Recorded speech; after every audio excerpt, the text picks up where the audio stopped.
With you the surprising truth about who actually watches online church, and also to give you some advice of who I think should actually be putting their church services online and who should not bother anymore. We're going to jump into an article by a guy called Ryan Burge. He is a data analyst. He's involved in presenting truth through data. So I want to share his article that he put out that was very interesting on the analysis of data. So let's jump into the article and see what's going on with the truth about who's really actually watching online church. I'll put a link to this article into the description below so you can check it out and have a read. It's also got a little voiceover if you want to listen to, I guess it's Ryan talking about the article. But who is attending online church? This article is the middle of 2024, but I think it has some interesting insights for us. Ryan talks about the fact that one question I get asked a lot when I go to speak at denominational meetings, groups of pastors, about the issue of online attendance. I have to admit I felt really uncomfortable answering these questions about who is really attending because he didn't really have much data. He's a data guy. And so he's kind of anecdotal sort of evidence. Last year's very few have shut down. And this, when you go back over the last 22, 23, 24, quite a lot of churches kept going with their online ministry, even though I encourage some to actually stop. So the Pew Research Center asked over 11,000 people about their worship attendance. It was spread across all sorts of faiths, so you need to keep that in mind. But Ryan digs in and gives us a bit of an idea about the questions. You can jump into some of the stats and the data at the deep end at your own leisure here, but I just want to bring out a few things. It's important to point out that 60% of the sample reported they had not attended a worship service in person, nor had they watched one online in the prior month. So this is a sample that's going for people who don't go to church as well as those who do go to church. There's no evidence here that a whole bunch of people are online only. Just 12% of the total sample, and that's not all churches, this is related to all faiths, so only 12% of the total were online only, not a huge percentage. As we kind of jump into other aspects of it, they're about twice as likely to be in-person only, 23% compared to online only. That's amongst Catholics especially. Does going to church in person more lead to a lower likelihood of watching services online? Well, it's interesting here that there's a positive relationship between attending church in person and watching it online. In the total sample, about 6% of folks who never attend in person worship had watched online. Only 6% who never went to church watched online. The rest were people who were attending. Among those attending religious service multiple times a week, 57% of them were also watching online church. There's some interesting things to come through this survey that reveals that people who are watching online church are more than likely to be people who actually are attending in person in church. You get down to some of these other areas here. This data point points to an unmistakable conclusion. There is no crowding out effect when it comes to virtual attendance.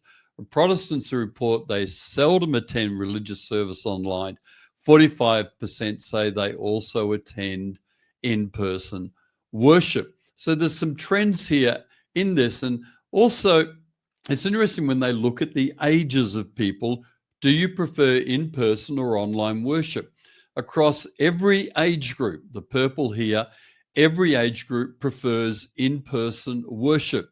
There's smaller percentages and they decline as people get older who prefer online, no preference, kind of comes out of this sort of area here.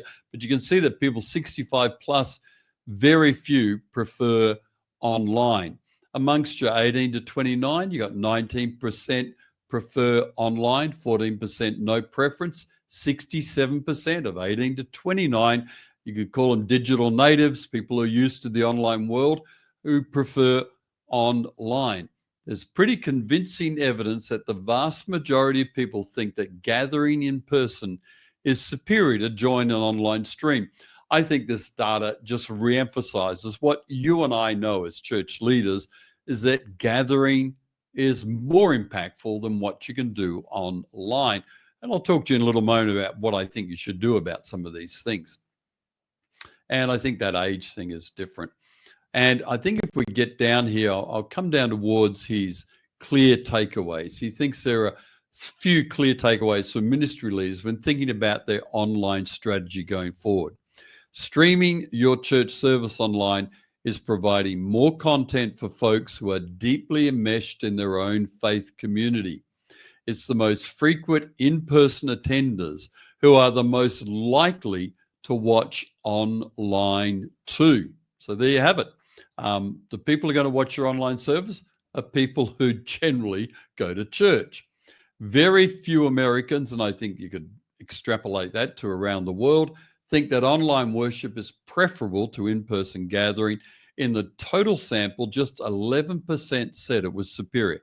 Just 11, compared to 76% who believe that gathering in person was the best way to worship.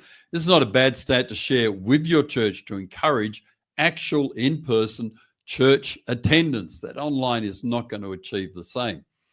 Just 5% of Americans should be considered virtual church members. It's not a very large audience, he says. It tends to skew older and less educated as well. And I like his end here. As I love to say, here's the data. Now, all go make sense of this. I'm not advocating that thousands of churches should pull the plug on their live stream this weekend, but I do think it's helpful to see what they are dealing with when it comes to this new type of church member. So it's an interesting article for me, and you can check out the link in the description below and read the article yourself. But I think those takeaways from Ryan really emphasize, I think, what a lot of church leaders know anecdotally, that the primary people accessing your online service are people who are already in your church and attending. There may be some locked in people with disability, people with health issues or age that prevents them from going out and coming to church physically, who love that experience of the online church. It keeps them intact with the church community. I know in our church, we have people who are like that, who have not come back from the pandemic because of, I think, health reasons primarily and age. They prefer the online service.